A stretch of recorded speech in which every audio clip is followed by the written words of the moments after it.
Siapa yang nggak suka minuman yang satu ini? Ternyata kopi, salah satu komoditas unggulan Indonesia, sudah melalang buana kemana-mana. Salah satunya ke Amerika Serikat.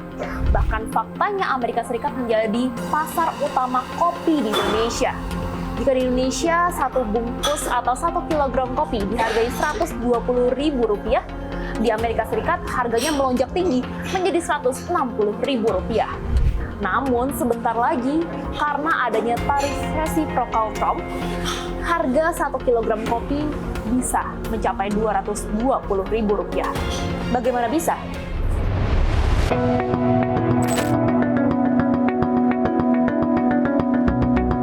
Pada 2 April kemarin, Presiden Amerika Serikat Donald Trump tiba-tiba mengumumkan kebijakan tarif resiprokal atau timbal balik yang sangat mengejutkan, di mana bea untuk barang ekspor Indonesia ke Amerika Serikat meningkat hingga 32% dari sebelumnya hanya 10%.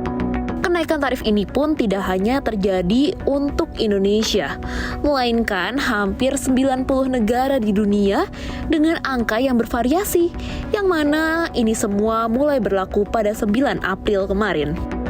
Katanya, ini merupakan langkah Amerika untuk membebaskan ekonomi negara tersebut dari barang impor.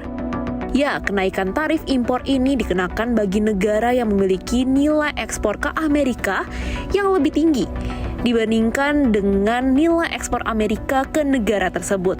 Oleh karena itu, sebenarnya hampir semua negara melakukan negosiasi dengan Amerika Serikat, termasuk Indonesia. Prabowo pun mengutus Menteri Koordinator Bidang Perekonomian Erlangga Hartarto, Menteri Luar Negeri Sugiono, serta Menteri Keuangan Sri Mulyani. Untungnya pada 9 April 2025, hanya beberapa jam setelah tarif resiprokal yang tinggi ini berlaku, Donald Trump memutuskan untuk menunda penerapan tarif tersebut selama 90 hari untuk semua negara yang terdampak sesuai dengan tarif yang berlaku sebelum itu, yakni 10%. Kecuali China. Ya, negara yang satu itu bahkan dikenakan tarif tambahan menjadi 125%. Ya pemirsa, jika tarif impor ini tetap 32%, apa dampaknya bagi Indonesia? Yang pertama, pastinya harga barang hasil ekspor Indonesia ke Amerika Serikat akan menjadi lebih mahal. Dan tentu saja ini mengurangi daya tarik barang-barang Indonesia di pasar mereka. Dan bukan tidak mungkin hal ini akan berpengaruh pada penjualan dan pada akhirnya jika dilakukan terus-menerus akan berpengaruh pada nilai tukar uang Garuda serta perekonomian nasional. Karena tidak dapat dipungkiri bahwa Amerika Serikat merupakan salah satu pangsa pasar ekspor Indonesia yang terbesar. Bahkan surplus di neraca perdagangan Indonesia juga banyak dipengaruhi oleh ekspor ke Amerika Serikat. Bahkan industri dalam negeri banyak juga yang bergantung kepada ekspor di Amerika Serikat. Sebut saja garmen, tekstil, alas kaki, serta kelapa sawit. Tentu, jika memang tarif kembali ke posisi sebelumnya setelah 90 hari, hal ini akan membuat investor khawatir. Bukan hanya soal perekonomian Indonesia, tetapi juga gejolak dan ketidakstabilan ekonomi global.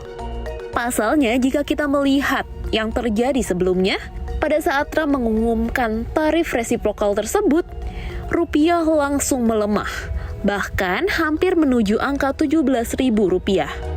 Begitu pula dengan bursa saham, di mana pada hari pertama pembukaan pasca Lebaran kemarin, hanya dalam waktu kurang dari 2 menit setelah perdagangan dimulai, IHSG ambles 9,19% dan perdagangan pun langsung dihentikan selama 30 menit, sebelum akhirnya kembali berjalan pada pukul 9:30 waktu Indonesia Barat. Dan memang, hal ini tidak hanya terjadi di Indonesia, melainkan sejumlah negara lainnya. Terpantau, bursa Asia tampak memerah pasca pengumuman mengejutkan dari Trump tersebut. Pada 7 April 2025, indeks acuan Jepang Nikkei 225 merosot 7,8% dan mencatat level terendah sejak akhir 2023. Selain itu, indeks acuan Korea Kospi juga anjlok 48% setelah dibuka, sehingga perdagangan sempat dihentikan 5 menit untuk menghindari panic selling.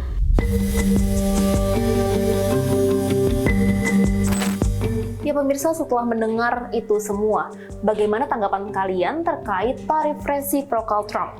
Apakah tarif 10% ini akan berlanjut terus dengan keberhasilan negosiasi pemerintah Indonesia? Atau justru kita akan mendengar kabar mengejutkan lainnya?